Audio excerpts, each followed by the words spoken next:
Hey guys, get you to the show in a second, but first, how would you like to win this? A signed Liverpool home shirt. It's signed by Ibu Konate. To get your hands on this, very, very simple. Just make sure you're subscribed to us here on YouTube. We are on the road to 500,000 subscribers. We're very nearly there.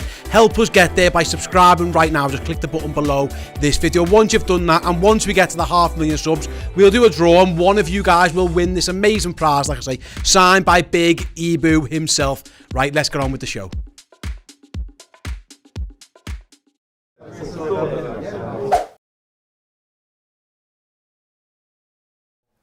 Ladies and gentlemen, welcome back to the Redmen TV. We are going to jump into your fan reactions after Liverpool have just seen out a 3-3 draw at home at Anfield against Brighton. And that was not the way we wanted our October to start. It was not the performance or the results that any Liverpool fan wanted, really. And it does feel like a massive, massive blow in Liverpool's title hopes this season. I know a lot of people will probably think the title had already gone at this point, but I personally felt that there was a chance of redemption from October onwards, and we needed to start on the front foot, and we needed to actually get 3 points on the board if we had any hope of really hunting down the chasing pack. And unfortunately, Liverpool have let that slip after being 2 goals down very early in the game from a brace from Trossard, and then actually going up to be 3-2 up early in the second half just before the hour mark. And then it was a case of, can Liverpool hang on? Can Liverpool show that little bit of resolve? Can Liverpool shut up shop in a defensive manner? And the answer was no. At the moment, there are a lot of questions being asked of this Liverpool squad, and honestly, I do not feel that we have the answers. But do you know what? We're here for your fan reactions, we're here for your take, so let's dive straight into it. Brian Glow on the YouTube with the members chat says, 2 points dropped, but it feels like a loss. Bobby and Ali were good today, but that's it. Overall, very poor performance, and we're fully in a top 4 battle. We're nowhere near the title charge. He says Arsenal and City will be licking their lips based on our current form. Alex Maltese Falcon says, high line at the back costing us big time. VVD looks lost and lost a yard of pace, so high line won't work. Trent needs to get tighter. Pretty happy with the second half, but you never walk alone, so keep pushing Reds. Also says, just remember we were 14 points behind City last season. Start of Jan, we finished 1 point behind them. There's still a lot of season to be played. Anything can happen. Yeah. FPL Skills says, the midfield and the defence have cost us again. This is beyond the joke, and without Alisson, I don't know what the score would have been this afternoon. Yeah, I think that's fair to say. I think we need to credit Alisson Becker today, because he came up with 2 absolutely world-class saves from Danny Welbeck and stopped him from scoring. I think a lot of Brighton's opportunities ended up going on target, but Alisson was really resolute, and there wasn't much he could have done. Maybe that third goal, but I think he gets kicked into the ground and goes over him, it gets loops over him. Look, that happens. There's not a lot he can do, but I think there was other opportunities there where he does stand up for us, and he was at that moment in time. I think when we're winning 3-2, I know Trossard had played well, but up until that point, Alisson was my man of the match. But ultimately, you can't look past the person who's went and scored the fucking hat-trick at Anfield, can you? So, FPL Skills, yes, so thank you for that. Alex says, slow ball movement, poor decision making and skill errors, e.g. passion, also cost us big time at 100%. And the app says, another awful performance. What a must-win game. It was a must-win game. Now, something needs to change tactically and mentally before we go past the point of no return in all comps. It is going to be a tough month ahead now, and I completely agree with you, mate. I feel like it is actually going to be a really difficult month ahead. Let's see what people are saying over in the YouTube chat. Bear with me 2 seconds. Johnny Fallon says, it looks like a season of transition, which is tough. It's going to be long, and the league may be a big ask now, but let's keep at it. There are positives there too, and Alisson, Bobby being able to pop up and again, demonstrate that he's still an asset to us in terms of he can, cause a threat in front of goal. It was a bit of a weird performance for me, if I'm being honest, from Bobby Firmino, because there was the goals that we're not always necessarily accustomed with, but the pulling the defenders in the work rate up top, it still didn't seem like there was enough of that for me. He wasn't bringing other players into play, especially in the first half. He struggled to bring Carvalho into play a lot, but then when he pops up with the goals, especially at the moment when you've got the likes of Jota and Núñez waiting in the wings, you want your number 9 to be scoring, so he did that and he delivered for us today. So Yeah, you have to look at the positives there. You have to look at the positives in Alisson getting players back fit. You have to see the positives in that, and hopefully over time they do come good. Fat Panda says, never thought I'd say it, but Trent needs to get dropped. He is offering nothing going forward and is a massive liability at the back. Teams are having a field day down our right flank. I prefer a steady Milner or a Gomez to stop the leaking of the goals and get us back to basics. And I don't even necessarily think it's all Trent's fault, and I'll be, one of the first people to say that. I don't think it's all his fault. I don't think he's 100% culpable of, the issues that we're seeing down that our right-hand side at the moment.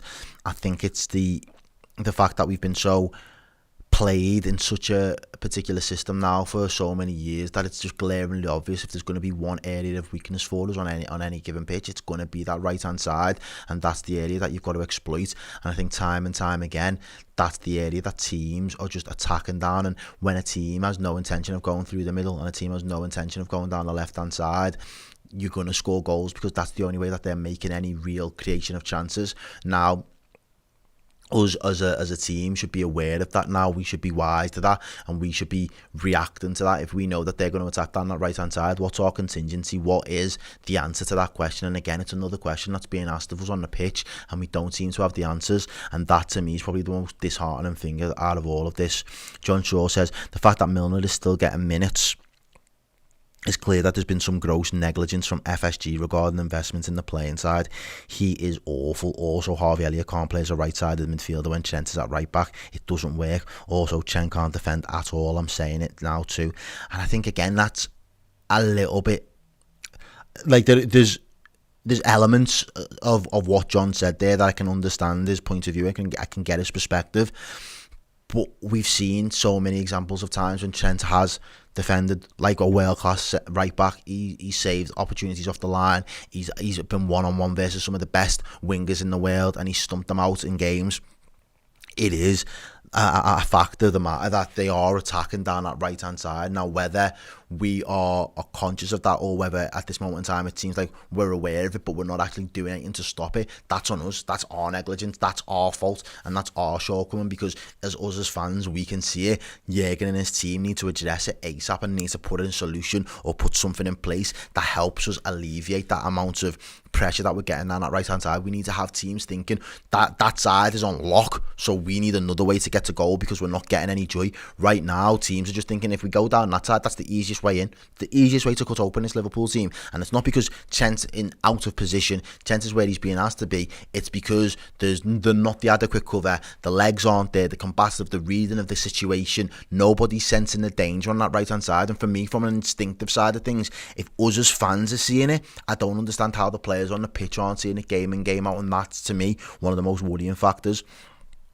I don't think 6 months ago anyone complained when there was murmurs that, there might have been a few, naysayers and whatever, but I think most people were quite happy that Milner was going to be in and around the squad for another year, given the fact that we was bringing in quite a few new young lads, and obviously his experience and kind of getting them bedded into the ethos and the culture of the club was always going to be an important thing. I'd be lying if I said I expected Milner to play as many minutes as he's played so far this season, because I didn't for 1 minute expect him to play it. Has that been a combination of injuries and the fact that we've not had players playing in form, and when he's come, he's played better than the players that have been playing out of form? Probably. Should that be the case? No. He should not be, an option for us in the Premier League and in big Champions League games. For me, he should have just been restricted to League Cup games or dead rubbers that we've already won and we're already 2-3-0 up, and we just need to save some legs and rotate. We haven't had that luxury, and we've had to work him a lot more than we would have expected so far this season, and it's coming a time when we're not playing our best football, so fans are looking for a little bit more of a scapegoat, and it's easy to say that someone of his age is past it and isn't able to keep up with the demands of this football team, and there's a lot of truth to that. Paul Brown says, I think this squad's gone stale. Yeah, there's a lack of investment and it's really showing.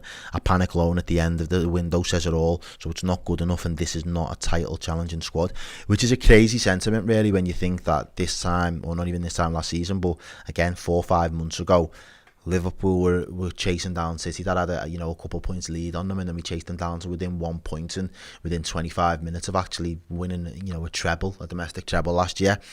So it is crazy how stark and this team is in comparison to the team that ended last season. I think that's it's been hard for a lot of Liverpool fans to take in that respect, but I can imagine it's been a lot harder for those Liverpool players, and they need picking back up. I thought this month off that they had would have really given them the opportunity to kind of go again, almost like that month off was a chance for them to refresh their minds, put what had happened at the start of the season out of their minds now, and here's an opportunity. We've got plenty of games now to get ourselves a bit of momentum, get ourselves in the right level of form, and actually start to build towards the season that we want. And unfortunately, again, it's been stop-start. Like, same with the Fulham game, just getting off to the start of the season with a draw, and you just know straight away that's not good enough. They're not the results we want. To have only won 2 games out of 7 so far, it's fucking shocking, mate, and it really is. It's sad to see, because we're better than that, and we're just not playing up to the level at the moment. John Smith says, we was a lot worse when Henderson went off. To be fair, he wasn't great, but not the reason for the poor performance. Yeah, I think he does well for that first goal, if I'm being honest. The first goal that we actually go on to score, Henderson, he moves the ball forward very well, gets over the top for Salah to play it in behind the keeper, and he pulls it back. So I think there was moments in Henderson's game today where he does play well. I think again there's moments in his game where you can see that he looks a little bit rusty, and he's not as commanding best for us, and maybe that's the reality is that's probably going to be the Henderson that we're going to see for the majority of this season. It's not going to be stellar, it's not going to be 5-6 games where he's absolutely impervious. It's going to be in spits and spurts where he looks really good, but then there are going to be moments where he looks rusty and he looks out of sorts. And I think some of the substitutions, I think we wanted the substitutions for the next 10-15 minutes. I think we wanted to get 2-2 and then push the game into like the last 10 minutes and then go on and get the winner. The fact that we popped up with that winner at the time it did, it as much as it looked at the time like a good thing for us, because it's like, right, there's the change in momentum. It still had 25 minutes, nearly 30 minutes on the clock where Brighton could find themselves a lifeline, and we had put a lot of attacking substitutions on the pitch at that point in time. So it was like, do we really have the defensive nous now to actually shut this game down? And I never felt confident that was ever going to be the case. Andrew Jackson says, we're not challenging for the title this year. So much to sort out at the back. My day's been ruined. Yeah, mate, your day's been ruined. A lot of people's day's been ruined, fella. I don't think you're the only one in that respect. And people there in the reply saying, if you only just realised that the title challenge is gone. And I think, it would have been too premature to have just writ us off before, this month really, and the amount of games that we've got going up. But I think when I looked at the players' faces, and again, not to be too overreactionary, but I looked at the players' faces, and sometimes you look and when you get a draw and you think, they'll come out and steal shake the thing in his hand and think, what do we for that? And we deserve to go away with a point there. I think when they looked at themselves and, they looked really dejected, because they probably felt, in the grand scheme of things, that's probably meant now we've gone 1 game too far. We couldn't have afforded to draw. And if we'd have just got out of this game with the win, we could have dusted ourselves off and we could have won again. But the fact that it's done now, it's in the history book that we drew again today, it probably means that this season, in terms of a Premier League title, is done, and our ambitions and our objectives for that have slipped away, and we've only really got ourselves to blame. But there's no time to feel sorry for yourselves, Liverpool. I'll be the first to say that, boy. There's no time to feel sorry for yourself, because we've still got 8 other games this month, and there's still another nearly 3 more games before we go to the World Cup. So you're in a top 4 battle now, but at least from October onwards what the objective is.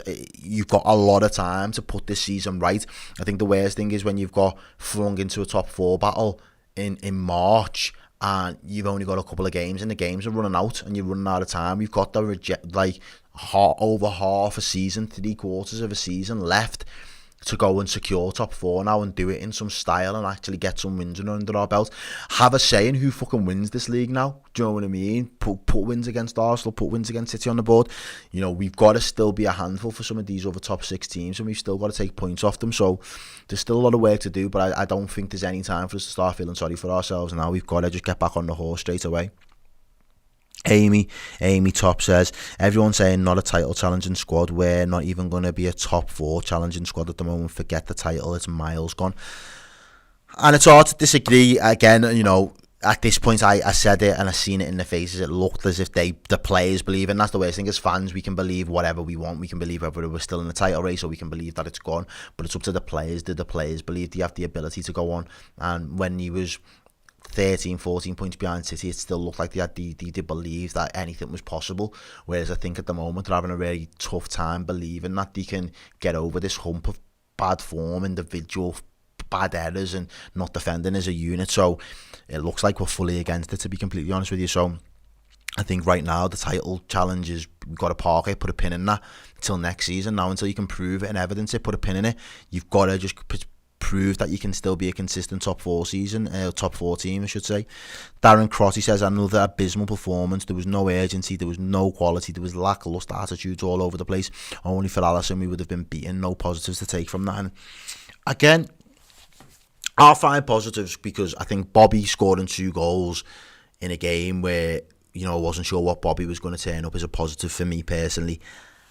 I didn't think the passing and the tempo was right, so I completely agree with you there. I didn't think that it was, but there was moments of quality. I think Salah is getting a little bit of stick as well, but, you know, questioning why we didn't substitute him and stuff like that.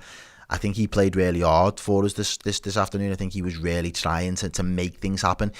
Even if he wasn't being able to be the one on the end of things, he wanted to be in the mix. He wanted to be seen to be making things happen. So, yeah, it's a difficult one to say, but I think we are just struggling at the moment, and it just spreads throughout the team. It really does spread throughout the team. Makasha says, you forgot to add in Elliott, who doesn't offer anything in attack or defence as he's too lightweight. These 2 substitutions were not necessary. Yeah, I kind of had that sense when we brought those substitutions on and after we scored. Have we got 2 attacking now, and are we going to have the defensive stability to kind of shut out Brighton? Brighton didn't go put us under the caution, put wave after wave after wave of attack. It was just calculated, right? We're going to pull the trigger and we're going to actually go and hit them now down this right hand side. And when you do that, we just look vulnerable. We don't look like we're just going to cut it out and just put a foot on someone, or actually just fly through someone and just say, no, you're not taking a piss. Do one. We don't do that enough. We're not nasty enough anymore, and it's hard to take. But Ashby Reese says, poor again, another Klopp 7 season struggle strikes. Maybe, yeah, it's too early to say. It looks like it's got off that way, but it is very, very difficult. We've got people in the chat saying, Steve and Dan, frustrating. Josh Hall says it was frustrating that found the sub of Costas for Milner very odd when we finally took control of the match. Game felt like we was way too open all day. It was a frustrating watch. Says Gomez should have been brought on for Trent in that second half. Scottish Red says, Errol, I'm scared, bro. Far too many of our top players are not performing, and that is 100% true at the moment. Big game players are letting us down in a big way at the minute, and it is really, really disheartening because these are players that you just used to know that they'd ride for you and they'd absolutely give everything for this team. And at the moment, it looks like even if they wanted to give everything, it's just not going to be good enough because they're just not at the level to perform. Let's just head back over to our YouTube chat dead quick and see if there's been any more comments before I sign out. Don't forget, Steve will be over on the board in a minute. Be nice, be kind, give him a little bit of help. He's got to go through the player ratings. It's going to be a tough one. I think there'll be a couple of players that get some good praise and get some good ratings, but across the board I can't see them being very many high scores today, given the fact that we threw that one away. But yeah, if I just look back through here, we've got Patrick saying Darwin must be either pissing himself that he's getting paid a big fat bag to sit on the bench, or kicking himself that he's been left. He's left a team that was used to winning. Primal says that FSG should be out. Alex says Milner looks like the game has passed him, and he's also very dangerous. Clearance towards the end could have cost us big time. We should have just left Tsimikas on. The only thing I will say about the substitution in that respect is because with Robbo being out, Tsimikas is going to have to play Tuesday, Saturday for the majority of this month, I imagine. So don't be, again, because of fitness and availability, Milner is going to have to come in and deputise in that role where we've seen him do it in the past. That shouldn't be a shock to anyone. Anyone who knows Liverpool, Klopp knows that he's put Milner in that position for us before. The fact that we've got ample, quality in Tsimikas will get us through the majority of games, but in terms of managing his legs and being able to keep him fit, there is going to be a level of rotation, and that's just something we've just got to be realistic about. As much as we don't like to see it, it's just that's the reality, unfortunately. Alex says Alisson almost kept that out. Can't rate him high enough. Also, Trent is always up the right attacking for us, and Firmino should be dropping back to fill the gaps. Can't all fall on Trent. Gutted for the lads. Yeah, Patrick says FSG either need to give Klopp a blank checkbook or get out the club. Imran Adam says we've been space jammed. There's aliens out there with Trent and Van Dijk and Salah's talent. And Andy App says it will be good to see Ramsey brings what Ramsey will bring to our defence when he's back. And he says the thing with Klopp is that he can survive this season. Then he's never had an 8th season in the club, so next year we are entering into uncharted territory. And yeah, well, we'll have to get to end of next season. You know, there's no point in writing this season off. There's still plenty of football to be played. There's still plenty to play for. It's just that Liverpool are just not at the races at the moment, and Liverpool are not. We're not a heavyweight challengers at the minute. We're not there at the moment, and will we get there? The evidence suggests at the moment that we probably won't, but we cannot let this season unravel completely because there's too much importance. There's too much importance on having the amount of players much we pay for this squad. There's too much on it being we need to be in the Champions League. This squad needs to play Champions League football every season. We'll at the moment going to be dethroned by another team if we do not get our act together sharper. So again, thank you for sticking around and watching and giving us your thoughts and reactions. Steve will be heading over to the board in a couple of moments to go through his player ratings, and then afterwards we'll go through our match reaction as well and give you that instant match reaction. And there'll be plenty of post-match content. Redmen have got you boxed all month, as you know. There's plenty of football, so stick around. It's going to be a long winter at this rate, guys. Winter's coming, and it's not the type that we wanted, but we're here for it. Reds, we've got you covered. Redmen TV. Errol, I'll catch you soon. Peace. Hey guys, hope you enjoyed that video. If you did, please do drop a like on it and give us a subscription to this YouTube channel as well. If you want even more Liverpool content in your lives, either in podcast or video form, check out redmenplus.com, our subscription service. It's absolutely brilliant and you will love it.